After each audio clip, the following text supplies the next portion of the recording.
Alright, Shalom Makian. First and foremost, before I begin this lesson, giving all praises, glory, and honor to Yahweh, Bahashem, Yahweh Shai, Bahashem, Racha Kodash. Double honors go out to the apostles, elders, a great millstone, who rule and teach well. Shalom, Wa Barakim to you brothers and sisters out there. Alright. Just a brief lesson I wanted to throw up through the spirit. I was listening to this chapter in the audiobook, and these few verses right here, it caught my not that one. I just meant to highlight those two. It caught my ear. All right, so I just kind of wanted to, flow through the spirit, based off of these two precepts right here. All right, so without further ado, let's go ahead and get into it. 2 Timothy chapter 2, verse 11 to 12. It says, "It is a faithful." Well, hold on,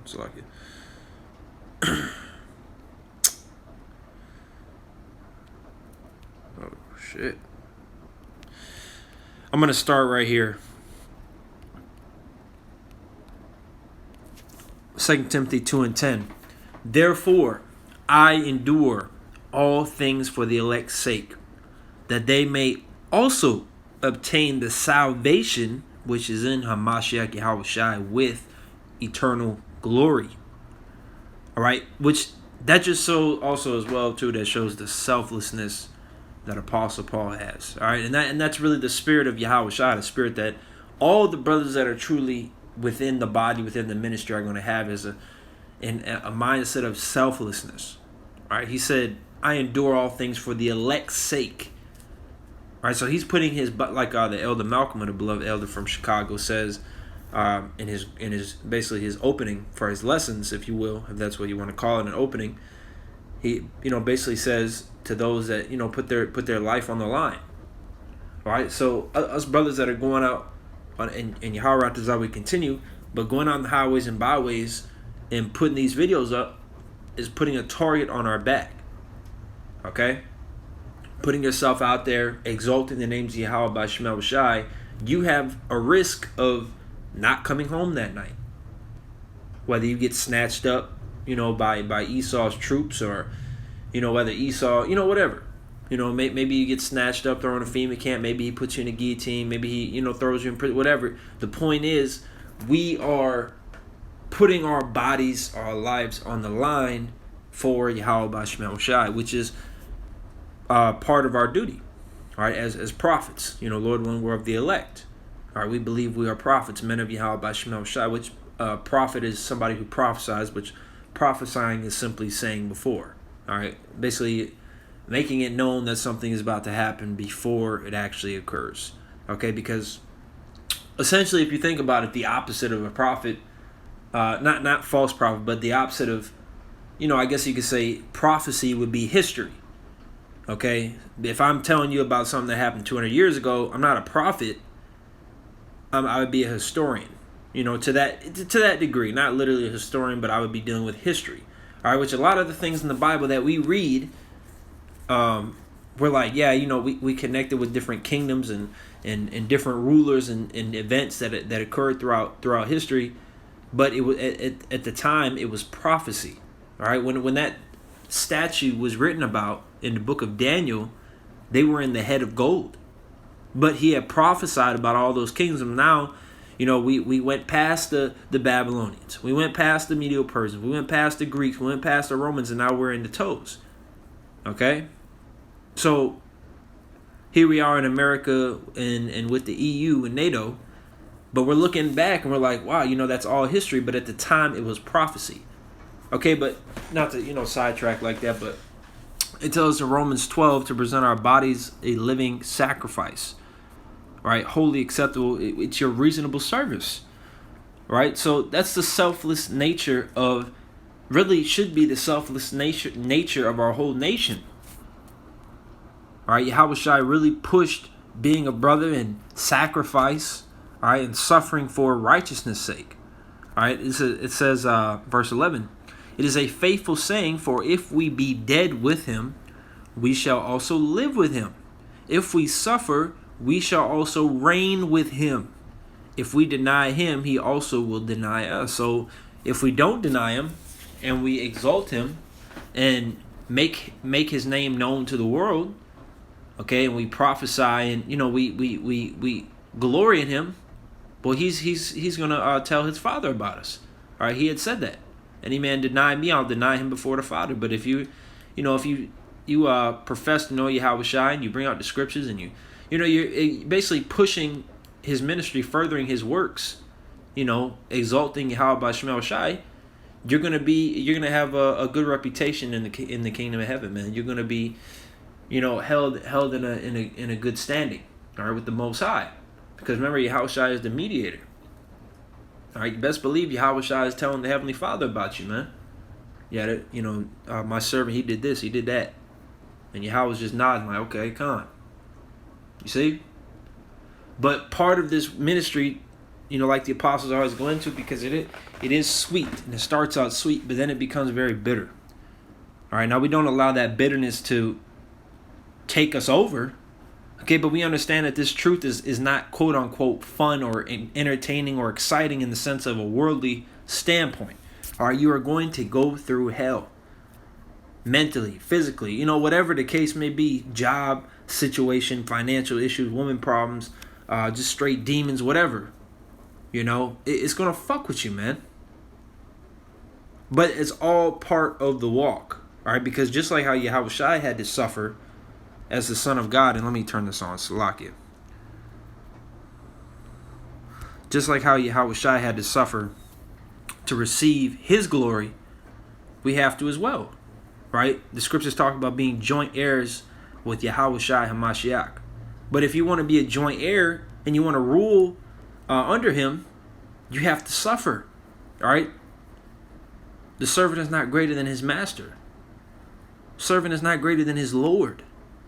So all the hell that he went through, we have to go through. Not literally, getting whipped with cattails per se, or crown of thorns, or getting crucified, but the essence of it. All right, suffering, potentially having to face the death penalty for this truth. All right, but even beside that, just getting persecuted, getting belittled, getting walked over, getting disrespected and hated by this world. All right, getting betrayed by our family members, losing different jobs and assets. Women. Relationships with your children might fade away because you come into this truth. You might have a 19-year-old son that, is doing some off shit, and you rebuke him, and he lost respect for you. It's all sacrifices, man. But Yahweh Shai had said that we're going to receive all the things we sacrifice. We're going to receive 100-fold. Okay. Let me go ahead and get this Sirach, because what we need to understand is us being put through hell and suffering is to build us up, all right, to make us better, all right, because the whole goal on this side is fighting the flesh, all right, striving to be the closest we can possibly be to Yahweh Shai HaMashiach as possible, which is an ongoing battle, and it's a goal that we're never going to achieve, but the Lord knows that. The Lord knows we're not going to achieve that, but the Lord wants our effort and faith. All right, that's all the Lord requires out of us, is an attempt to be perfect, which in the kingdom of heaven, we're going to receive those new bodies. And in receiving those new bodies, we're going to be straight, man. Okay? We're not going to have to worry about anything. There's going to be no more sin. The law is going to be written within us. Sirach 2 and 5, it says, well, actually, I'll start at 4. Whatsoever is brought upon thee, take cheerfully, and be patient when thou art changed to a low estate. For gold is tried in the fire, and acceptable men in the furnace of adversity. Okay, acceptable men. So if you're being thrown in the ringer by Yahweh Bashemel Shai, best believe you are known as, or regarded rather, as an acceptable man. All right, somebody that Yahweh Bashemel Shai is putting effort into, all right, to make better. All right, verse 6, believe in him and he will help thee. Order thy way aright and trust in him. Ye that fear the Lord, wait for his mercy. Go not aside, lest ye fall. So you gotta just wait on the mercy of the Lord, which every day we if you want to be honest, every day we receive mercy. Waking up and being able to do a lesson or read, pray, fast in the names of Yahweh Shemel Shai, that is all mercy. That is all benefits. Okay? Because when you were praying back in the world, who were you praying to? Christ, Allah. Some brothers weren't praying at all. might have been, in atheism, or might have just not really gave a fuck, which is all four of them are really the same thing, in a nutshell. So, but now you have the ability to pray to Yahweh Shemel Shai, and you know that prayer is being heard and being received if it's according to the Lord's will. All right, this is a very merciful thing that we are able to partake in right here, being given a second chance, essentially a plea deal. Yahweh Shemel Shai is like, look, I know you're worthy of death and you've committed, iniquity upon iniquity, but I'm willing to wipe your slate clean if you just do 3 videos a week. If you just, treat your neighbor as you want to be treated. All right, if you put me first, if you go out to camp, if you read, you fast, you pray, you do everything that I tell you to do, which my commandments are not grievous. It's not hard. All right, and a lot of guys, they come in and they fall out because they overcomplicate it. Yahweh Shai is simple, man. And I don't mean simple as in stupid. I mean simple as in, there's not a whole lot to it, to the ministry, to Yahweh Shai's personality, if you will. His personality, or not personality, but his mindset, rather. His mindset was what? Do the will of the Father. That's it. Boom. Everything else is extra. And it needs to be treated as such, man. You want to do this, do that, whatever. Okay, but make sure that, maybe you play basketball, maybe you play video games, maybe you want to deal with a woman, maybe you want to get a drink, whatever. All that shit is extra. Okay? Focus on doing the will of the Father. Do your videos, pray, fast. It's not hard. Okay, it's not hard at all.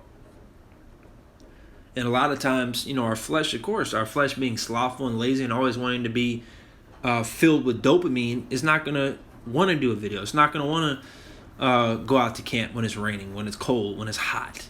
Not going to want to go fellowship with brothers when it would rather be at the crib drinking, playing the game, or with a woman. But guess what? That's where the discipline comes in, man.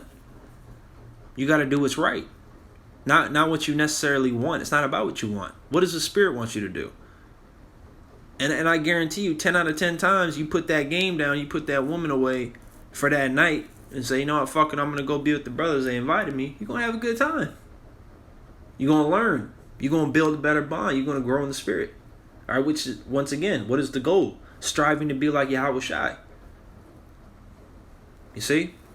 So, and everything plays a factor in that. You know what I'm talking about? You can't just have one thing. Well, I'm just going to watch videos. I'm just going to fellowship. I'm just going to fast. I'm just going to pray. No, you gotta do everything. You gotta be well-rounded. You gotta work on everything. You gotta, any resource that is at your disposal, you need to utilize it. Okay, don't neglect the brotherhood. Don't neglect, the internet. You haven't watched a video in 4 days, but you have a smartphone and you got 5G. Man, if you don't put a fucking video on, man, good Lord. Right? You got to give diligence. Matter of fact, let me get that. I'll probably close here because I'm kind of starting to get all over. 2 Peter 1:10 says, wherefore the rather, brethren, give diligence to make your calling and election sure. For if you do these things, you shall never fall. Let's get diligence. Careful and persistent work. Thoroughness. Persistency, zeal, commitment, dedication, hard work, application, concentration, continuance. All right. An antonym, I believe that's the word for it. An opposite word is laziness, carelessness. All right. So you gotta be dedicated, man. You gotta be dedicated. Yeah, some days you might do more than other days, but you should always be doing something. All right. So I'm just gonna leave it with that. Lord, willing that this lesson was edifying to you, Akim. Wa'akwath out there, giving all praise to Yahweh Shemel Shai. Double honors, of course, to the apostles, elders, great millstone, Shalom, and Abad Babal.